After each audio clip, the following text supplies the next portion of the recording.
Bom dia a todos vocês, paz no seu coração, que o seu dia seja maravilhoso e abençoado por Deus. Que a graça de Deus caia sobre todos nós e nos traga muita sabedoria para a gente entender a sua palavra e praticá-la. Hoje é dia de gotas de luz.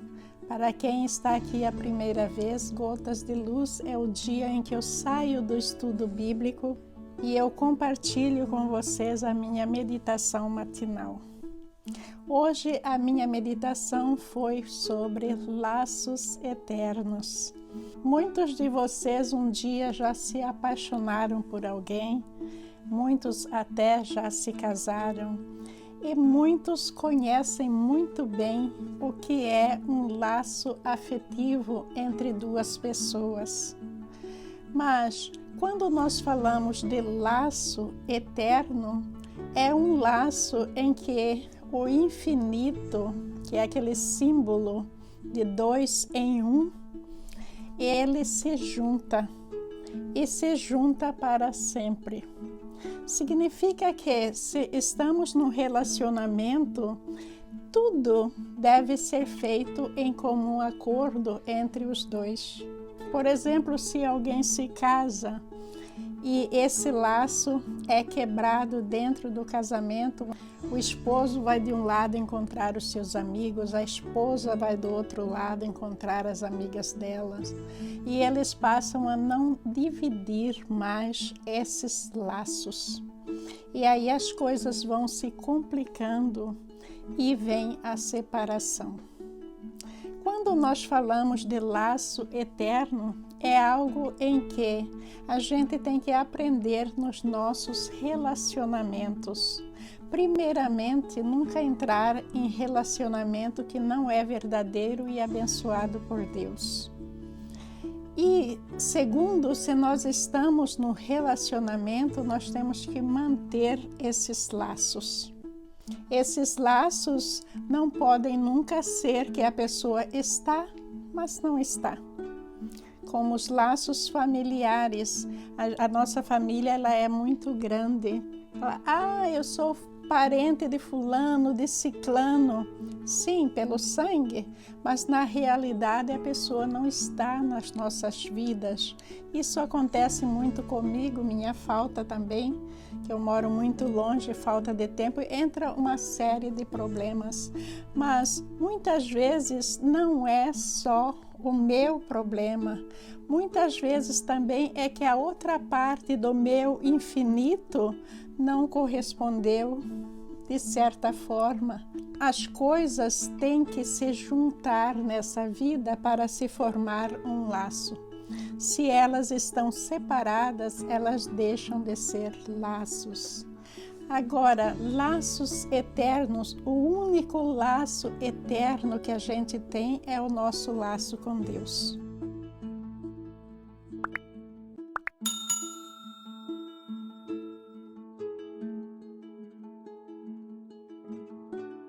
Até para a gente ter um laço eterno com Deus, a gente tem que aprender a fortificar, a solidificar esse laço e estar com Deus constantemente, não desviar do seu caminho para não quebrar esse símbolo de infinito, porque laço eterno, ele é infinito.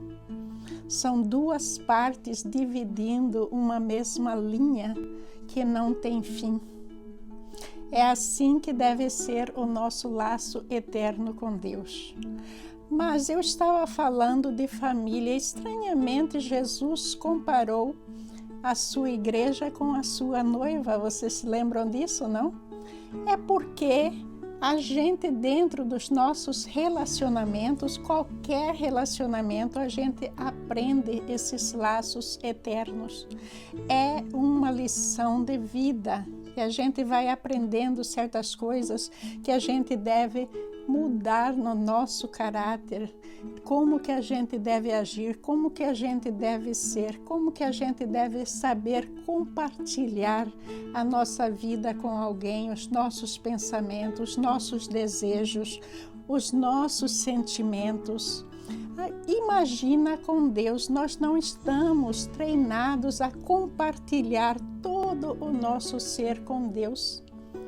Normalmente, a maioria das pessoas, uma vez por semana, vai lá no seu culto, vai lá na sua igreja, na sua missa, vai reverenciar a Deus. Mas a presença de Deus, esses laços com Deus que nós devemos preservar, tem que ser o dia todo. Tem que ser a cada segundo, a cada milissegundo de nossa vida.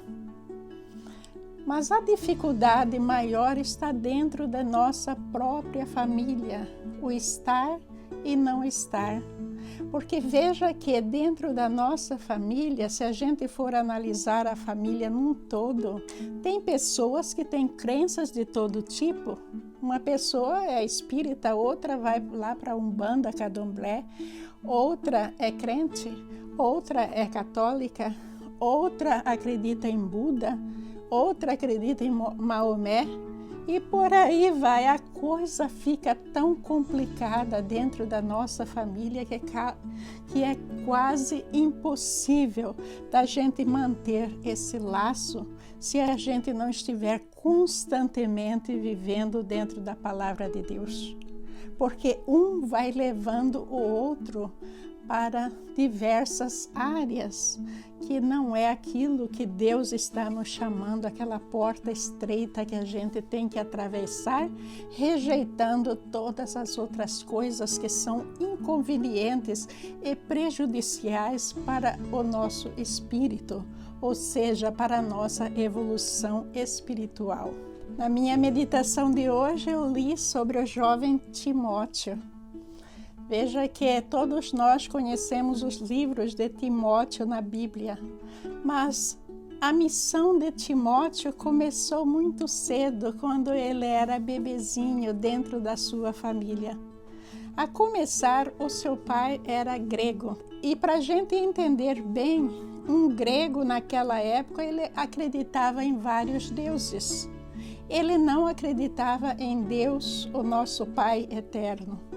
Por outro lado, a sua mãe Eunice e a sua avó Loide acreditavam em Deus. E foi com a mãe e a avó que Timóteo aprendeu a estudar a palavra de Deus, a ser temente a Deus. Mas veja que existia dentro da sua família uma grande dificuldade, que era o seu pai. Mas Timóteo não desviou do caminho. Timóteo morava em Listra, em Icônio, e esse lugar era um lugar populado por pessoas que acreditavam em vários deuses. Eles eram idólatras. Então, era uma cultura assim muito difícil para um jovem crescer e ser temente a Deus. E aí Deus enviou o apóstolo Paulo para pregar naquela região. Timóteo imediatamente ficou encantado com as pregações de Paulo e pediu, se possível, para que ele o acompanhasse nas suas pregações. Aí começa toda a carreira evangélica de Timóteo. Os irmãos em Listra e em Icônio o tinham em alta consideração, de modo que Paulo pediu que ele os acompanhasse em sua viagem. Atos 16, versículos 2 e 3. E o jovem Timóteo começou a acompanhar Paulo em todas as suas viagens, e Paulo começou a ensinar mais e mais o jovem Timóteo sobre a palavra de Deus, e o jovem Timóteo foi se tornando um grande pregador. E Paulo passou a confiar tanto em Timóteo que o enviava para levar mensagens às igrejas, para pregar às igrejas.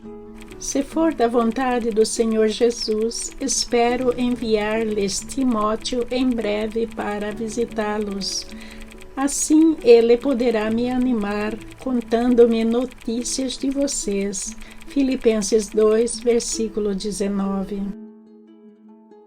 Não tenho ninguém que se preocupe sinceramente com o bem-estar de vocês como Timóteo. Filipenses 2, versículo 20.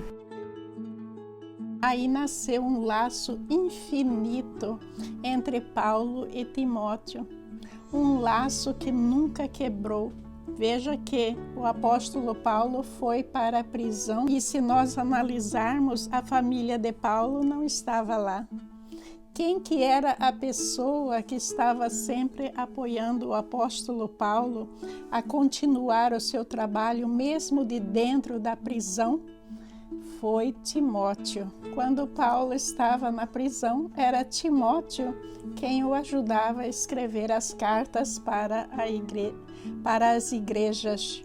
E vocês podem ler em 1 Timóteo e 2 Timóteo no Novo Testamento. E aí, uma certa vez, Paulo se sentiu tão sozinho que pediu a Timóteo que viesse. E também o pediu que trouxesse a sua capa.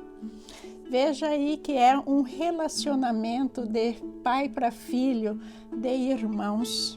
E além da capa, ele queria que trouxesse os pergaminhos, tudo que ele havia escrito, para que eles trocassem ideias. Aí a gente vê que é um laço de amizade através da fé. Quando vier, não se esqueça de trazer a capa que deixei em Carpo, em Troade. Traga também meus livros, especialmente meus pergaminhos. 2 Timóteo 4, versículo 13. E essa amizade continuou até a morte de Paulo. E Paulo escreveu a última carta a Timóteo, que vocês vão ver parte dela a seguir. Lembro-me de sua fé sincera, como era a de sua avó Loide e de sua mãe Eunice. E sei que em você essa mesma fé continua firme. 2 Timóteo 1, versículo 5. Você, porém, deve permanecer fiel àquilo que lhe foi ensinado. Sabe que é a verdade, pois conhece aqueles de quem aprendeu. 2 Timóteo 3, versículo 14. Desde a infância lhe foram ensinadas as sagradas escrituras, que lhe deram sabedoria para saber a salvação que vem pela fé em Cristo Jesus. 2 Timóteo 3, versículo 15. Toda a Escritura é inspirada por Deus e útil para nos ensinar o que é verdadeiro e para nos fazer perceber o que não está em ordem em nossa vida. Ela nos corrige quando erramos e nos ensina a fazer o que é certo. 2 Timóteo 3, versículo 16. Deus a usa para preparar e capacitar seu povo para toda boa obra. 2 Timóteo 3, versículo 17. Aí está a minha simples meditação de hoje, mas para mim, pelo menos, foi de grande aprendizado.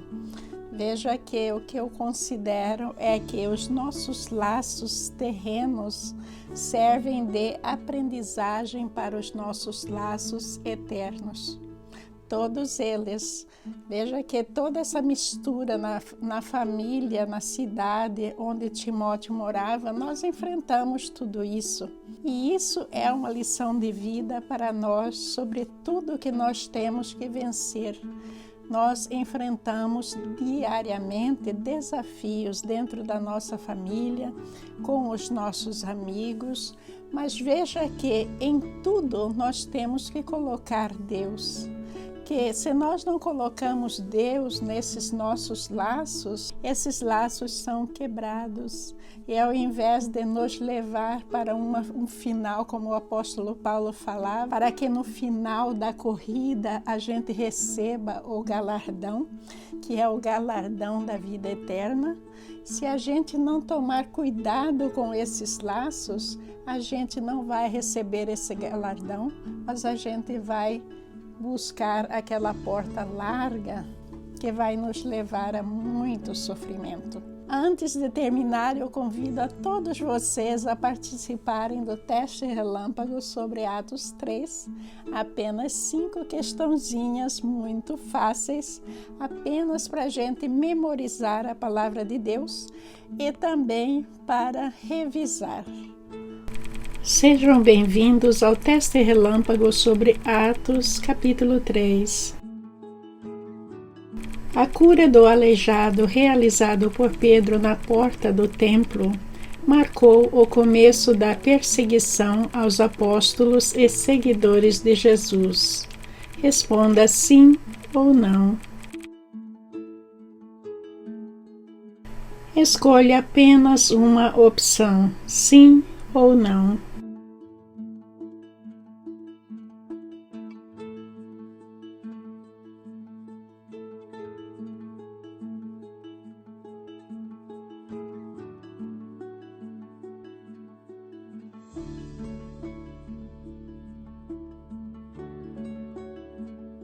A resposta correta é sim. A cura do aleijado realizado por Pedro na porta do templo marcou o começo da perseguição aos apóstolos e seguidores de Jesus. Enquanto Pedro e João falavam ao povo, chegaram os sacerdotes, o capitão da guarda do templo e os saduceus. Atos 4, versículo 1. Agarraram Pedro e João e, como já estava anoitecendo, os colocaram na prisão até o dia seguinte. Atos 4, versículo 3. O que aconteceu depois que o paralítico foi curado? A. Ele se levantou. B. Ele entrou com os apóstolos no pátio do templo. C. Ele louvou a Deus. Escolha uma ou mais opções.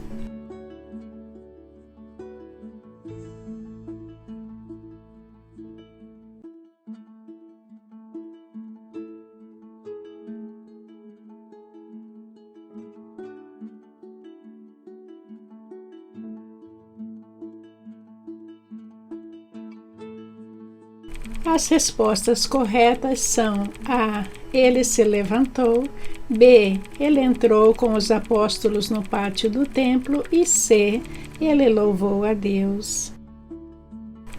E deu um salto, pôs-se em pé e começou a andar.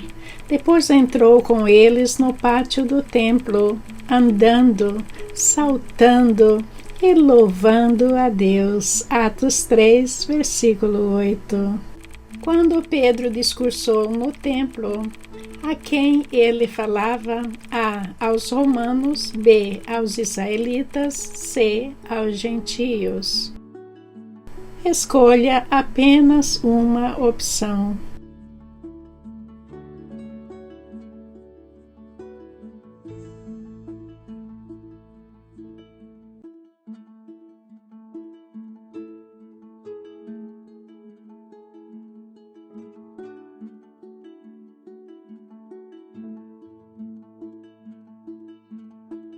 A resposta correta é B. Aos israelitas.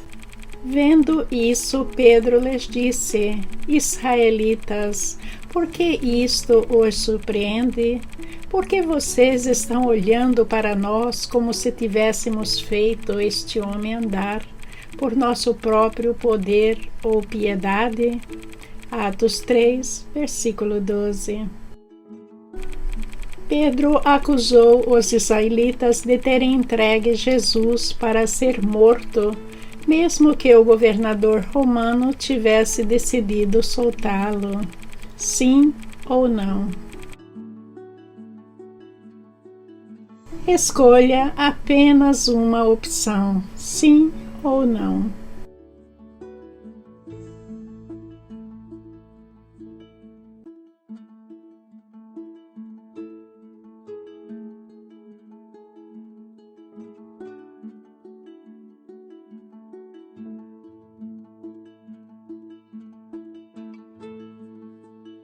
A resposta correta é sim. Pedro acusou os israelitas de terem entregue Jesus para ser morto, mesmo que o governador romano tivesse decidido soltá-lo. O Deus de Abraão, de Isaque e de Jacó, o Deus dos nossos antepassados, glorificou seu servo Jesus, a quem vocês entregaram para ser morto e negaram perante Pilatos, embora ele tivesse decidido soltá-lo. Atos 3, versículo 13. Pedro exorta os israelitas a se arrependerem para que seus pecados fossem cancelados, sim ou não. Escolha apenas uma opção, sim ou não.